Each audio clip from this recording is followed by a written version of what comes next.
Hello everyone, I am Yamini Thukral and I welcome you to Adda 24/7 School। तो बच्चों chapter 18 body fluids and circulation के अंदर हमने circulatory pathways तक देख लिया था, जिसके अंदर हमने देखा था कि कितने टाइप के सर्कुलेटरी सिस्टम होते हैं। दो टाइप के होते हैं, ओपन एंड क्लोज्ड। उसके बाद में हमने देखा था कि कैसे जो है कार्डियक साइकिल होती है और उसके बाद में कंडक्शन सिस्टम क्या होता है हमारे हार्ट का, और उस कंडक्शन सिस्टम को हमने प्लॉट भी किया था ईसीजी की फॉर्म में। तो इस लेक्चर के अंदर हम लोग देखने जा रहे हैं कि क्या होता है हमारा डबल सर्कुलेशन।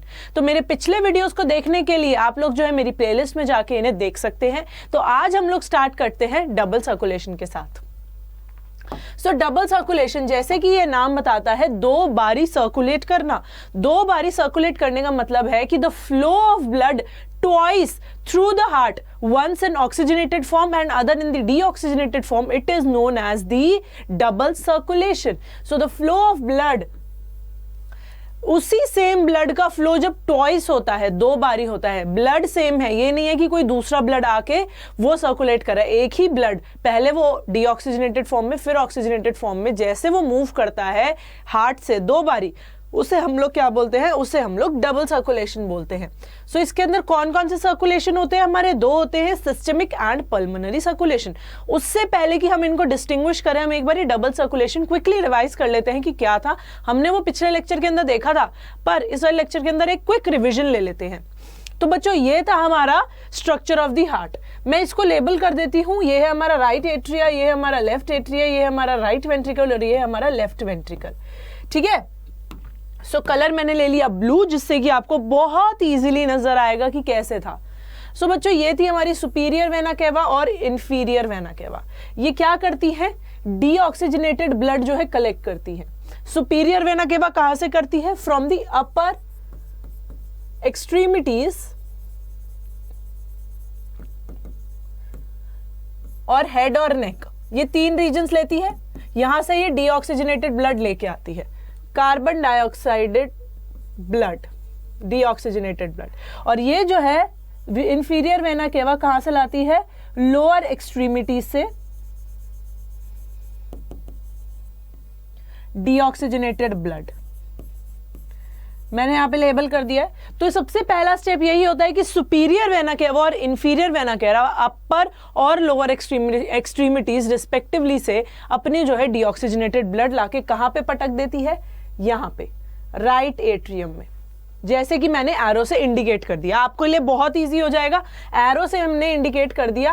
अच्छा, अब कौन सी हमारी वेन ला रही है? ये superior and inferior vena cava, दोनों की दोनों जो हमारी वेसल्स है, ये कहां से ला रही हैं? अपर एंड दी लोअर एक्सट्रीमिटीज। कहां पे पटक रही है? ये राइट एट्रियम में हमारा डीऑक्सीजनेटेड ब्लड आ गया। तो हमारा डीऑक्सीजनेटेड ब्लड कहां पे इकट्ठा हो गया है? राइट एट्रियम में।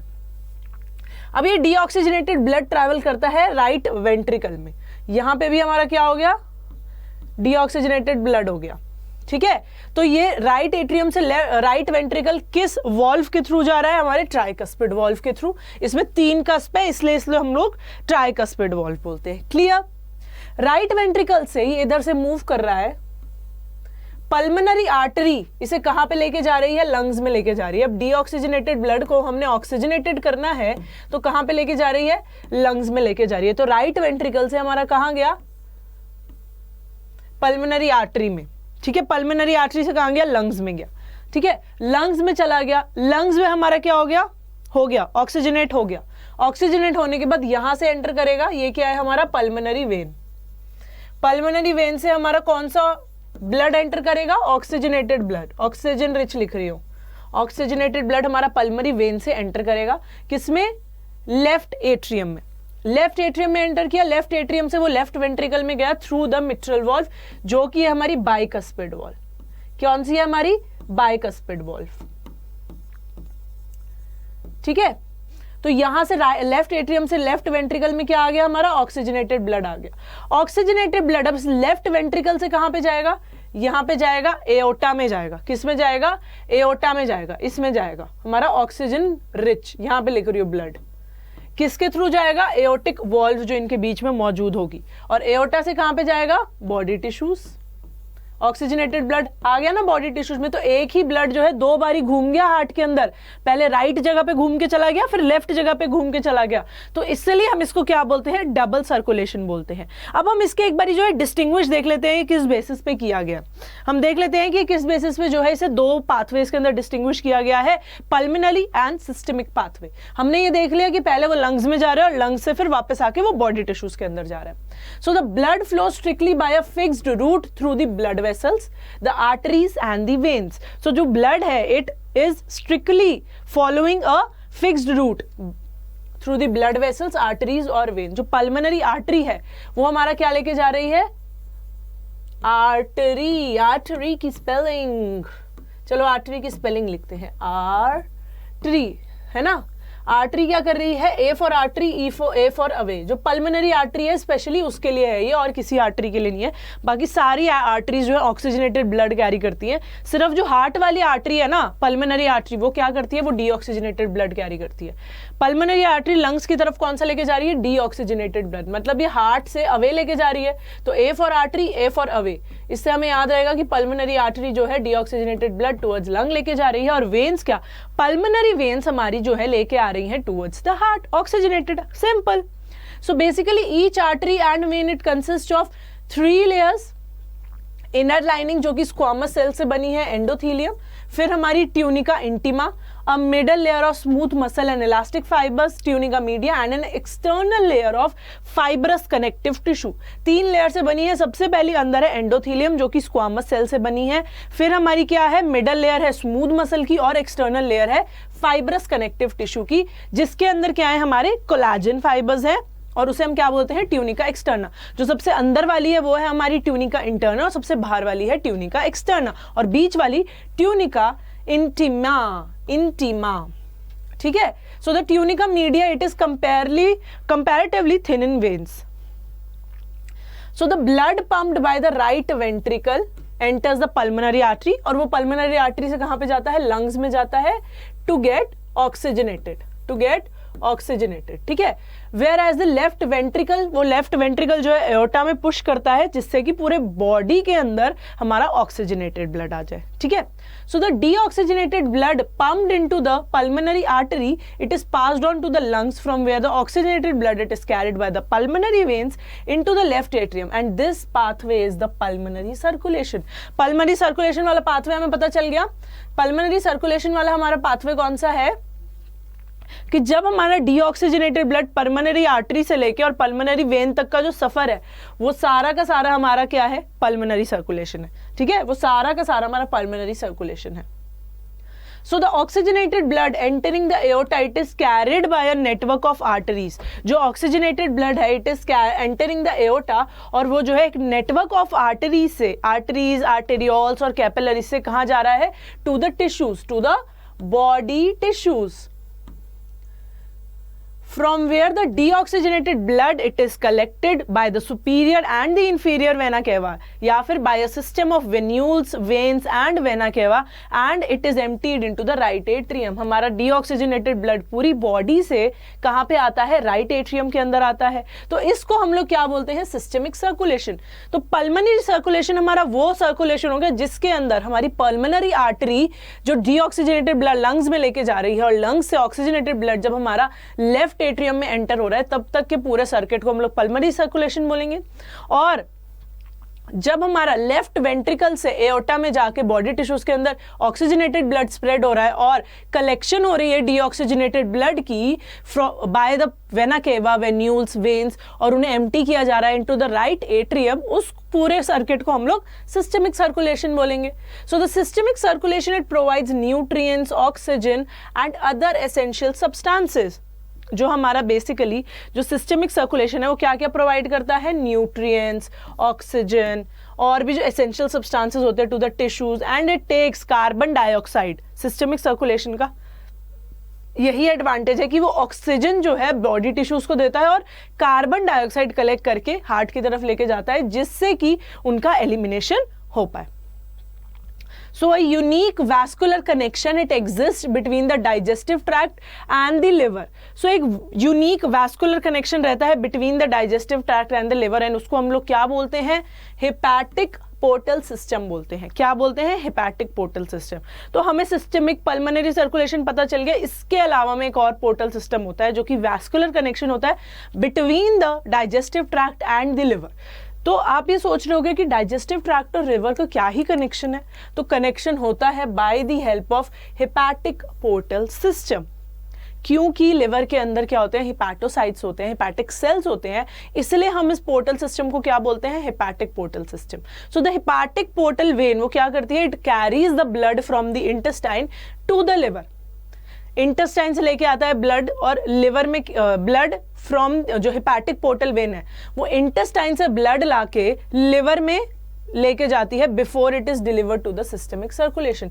तो इसको यहाँ पे इसलिए पढ़ रहे हैं क्योंकि सिस्टमिक सर्कुलेशन से पहले यही चीज होती है कि जो हेपेटिक पोर्टल वेन है वो इंटेस्टाइन से ब्लड कैरी करती है और उसे लिवर तक लेके जाती है before the start of the systemic system.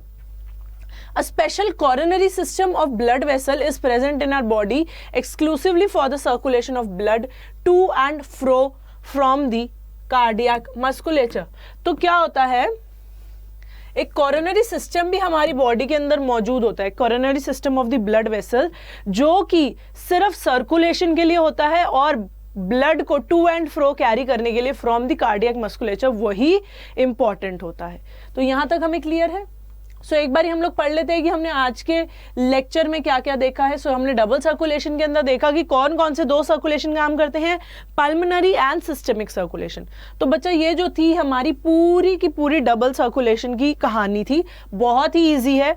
अगर डायग्राम याद है तो पूरा का पूरा आपको जो है डबल सर्कुलेशन अच्छे से याद रहेगा, है ना। अगर आपको ये डायग्राम याद हो गया तो पूरा का पूरा डबल सर्कुलेशन अच्छे से याद रहेगा, क्योंकि मैंने भी इसी डायग्राम से समझा था और मैंने भी आपको आगे इसी डायग्राम से समझाया। सो इसमें हमने क्या बताया है कि कैसे कैसे होता है। पल्मोनरी सर्कुलेशन के अंदर क्या आता है कि जब हमारा डीऑक्सीजनेटेड ब्लड लंग्स में जाके वहां से ऑक्सीजनेट होकर आता है हार्ट में, उस पूरे सर्किट को हम लोग पल्मोनरी सर्कुलेशन बोलते हैं। और सिस्टमिक सर्कुलेशन क्या होता है? सिस्टमिक सर्कुलेशन वो होता है कि जब हार्ट से ऑक्सीजनेटेड ब्लड बॉडी टिश्यूज में डिस्ट्रीब्यूट होता है और बॉडी टिश्यूज से डीऑक्सीजनेटेड ब्लड हार्ट में आता है, वो हमारा सिस्टमिक सर्कुलेशन हो जाता है। उसके अलावा में एक एडिशनल सिस्टम होता है हेपेटिक पोर्टल सिस्टम, जो कि डाइजेस्टिव ट्रैक्ट और लिवर के बीच में होता है।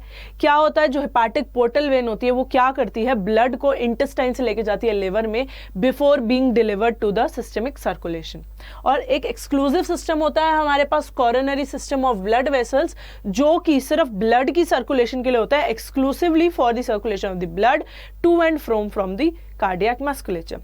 तो क्वेश्चंस देखते हैं। तो the first question is the hepatic portal vein drains blood to the liver from A heart, B kidney, C intestine, D stomach. पिछली स्लाइड में देखा है हेपेटिक पोर्टल वेन इंटेस्टाइन से, ओ मैंने तो आंसर बता दिया। तो liver it drains blood to the liver from, कहाँ से आता है? मेरे को पता है, मैंने आंसर बता दिया, बट स्टिल आप लोग आंसर बताओ कि क्या होगा। So the hepatic portal vein it drains blood to the liver, liver के अंदर ड्रेन करता है from which organ, which digestive organ, A B C D. Digestive organs में जाता है तो हार्ट तो नहीं होगा, है ना। डाइजेशन की बात है तो किडनी भी नहीं होगी, तो इंटेस्टाइन और स्टमक के अंदर से होगा। आंसर मैंने तुम्हें बता ही दिया था, option C intestine, option C intestine. Next question, identify the incorrect statement about double circulation. तो डबल सर्कुलेशन जो कि उसके बारे में हमें इनकरेक्ट स्टेटमेंट बतानी है। Mark the keywords, else keyword ही जो है आगे जाके प्रॉब्लम करते हैं। हम लोग इनकरेक्ट को करेक्ट पढ़ लेते हैं, करेक्ट को इनकरेक्ट पढ़ लेते हैं, है ना। So the first option is it occurs only in mammals, B it occurs in all vertebrates, C it is composed of the systemic circulation, या फिर D it is composed of pulmonary circulation। जब double circulation की बात कर रहे हैं तो कौन सा इनमें से इनकरेक्ट होगा? देखो, अगर हमने डबल सर्कुलेशन की बात की है, मतलब दो सर्कुलेशन हो रही है, उसमें सिस्टमिक भी है पल्मोनरी भी है, ये दोनों तो करेक्ट है। So it occurs only in mammals, या फिर सारे वर्टिब्रेट्स के अंदर होता है? सारे वर्टिब्रेट्स के अंदर होता है?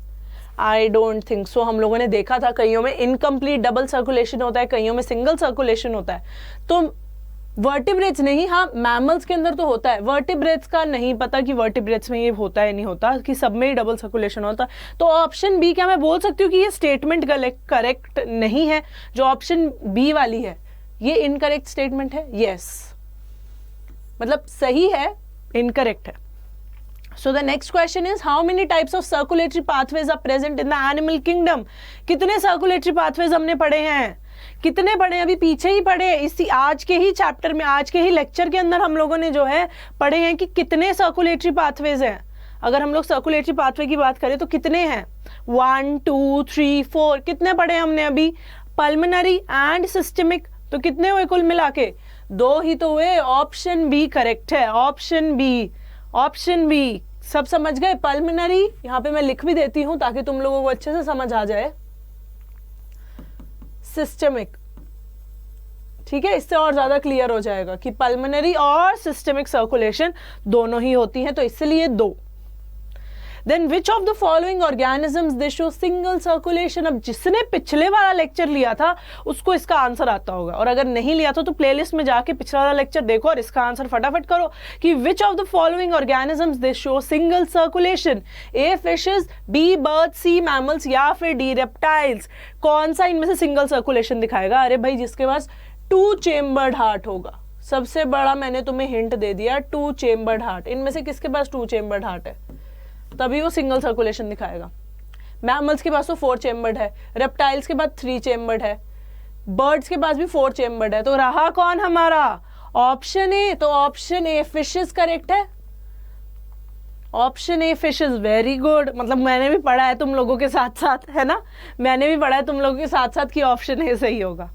Next question, which of the following organisms they do not show double circulation? इनमें से कौन सा जो है डबल सर्कुलेशन शो नहीं करते हैं? ए बर्ड्स, बी मैमल्स, सी क्रोकोडाइल्स, डी रेप्टाइल्स. कौन से जो है डबल सर्कुलेशन शो ही नहीं करते हैं? कौन से ऑर्गेनिजम्स हैं? देखो अब जो डबल सर्कुलेशन है मैमल्स तो शो करते हैं, तो ये तो हमारा एलिमिनेट हो जाता है. क्रोकोडाइल्स के पास भी हमारा 4 चेम्बर्ड हार्ट होता है, तो ये भी शो करते हैं. तो एक तरीके से रेप्टाइल्स भी तो शो कर रहे हैं ना. तो क्या मैं बोल सकती हूँ बर्ड्स डबल सर्कुलेशन? नहीं सॉरी, रेप्टाइल्स नहीं करते, बर्ड्स करते हैं क्योंकि इनके पास 4 चेम्बर्ड 4 चेम्बर्ड 4 चेम्बर्ड. रेप्टाइल्स के पास कितना होता है? 3 चेम्बर्ड हार्ट. अब आप बोलोगे कि क्रोकोडाइल भी तो रेप्टाइल है, ये इसका एक एक्सेप्शन है कि क्रोकोडाइल के पास जो है 4 चेम्बर्ड हार्ट है. तो ऑप्शन डी करेक्ट है, रेप्टाइल्स. रेप्टाइल्स के पास 3 चेम्बर्ड हार्ट होता है, तो वो इनकम्प्लीट डबल सर्कुलेशन शो करता है, वो इनकम्प्लीट डबल सर्कुलेशन शो करता है. ठीक है, मैंने इधर मेंशन भी कर दिया ताकि तुम्हें याद रहे.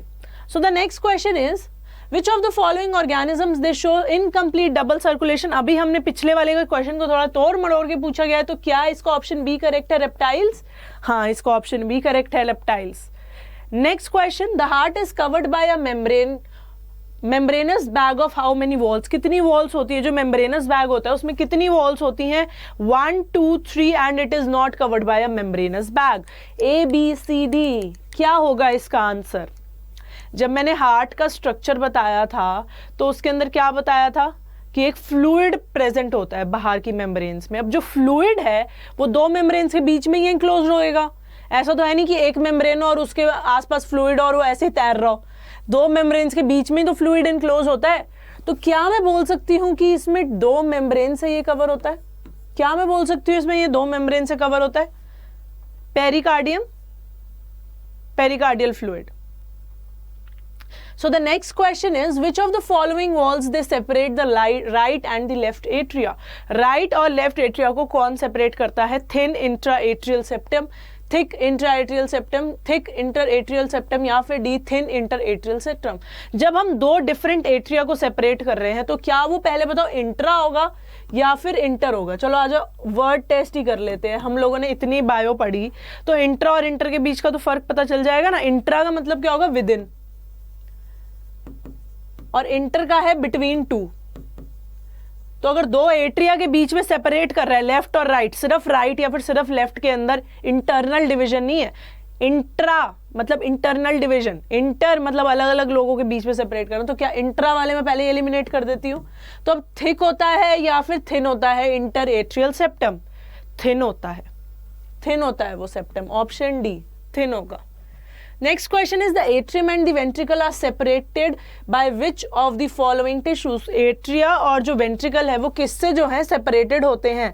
ए intraventricular wall, B atrioventricular septum, C interventricular septum या फिर डी इंट्राएट्रियल सेप्टम। अब जो वो एट्रिया और वेंट्रिकल के सेपरेशन की बात कर रहे हैं तो वर्ड सिलेक्शन उस हिसाब से करो, तुम्हें भी याद रहेगा। वर्ड सिलेक्शन करो उस हिसाब से कि क्या होगा इसका answer.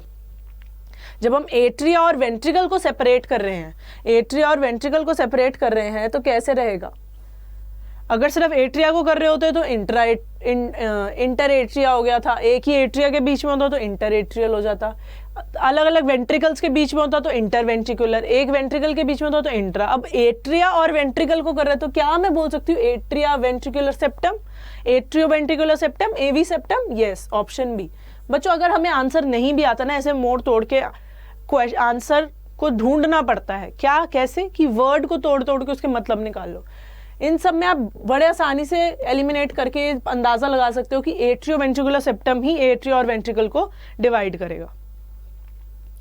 Last question is mitral valve is present between which of the following. अभी हम लोगों ने जब हार्ट का स्ट्रक्चर देखा था, हमने देखा था the left atrium left ventricle, right atrium right ventricle, left and right atrium left and right ventricles. किसके बीच में हमारी जो है माइट्रल वॉल्व प्रेजेंट होती है, जो कि हम इसे बाइकस्पिड वॉल्व भी बोलते हैं। आप लोगों के लिए आसान कर देती हूँ, bicuspid valve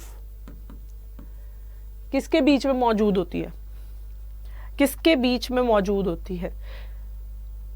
option A the left atrium and the left ventricle. तो बच्चों ये था हमारा डबल सर्कुलेशन के बारे में। नेक्स्ट लेक्चर के अंदर हम लोग देखेंगे कि ये सारी की सारी कार्डियक एक्टिविटीज रेगुलेट कैसे होती हैं और इससे एसोसिएटेड डिसऑर्डर्स कौन कौन से हैं। अगर आपको मेरी वीडियो पसंद आई है तो लाइक करना है, शेयर करना है, सब्सक्राइब करना है अड्डा 24/7 स्कूल के चैनल को। मिलते हैं नेक्स्ट लेक्चर के अंदर, तब तक के लिए बाय बाय।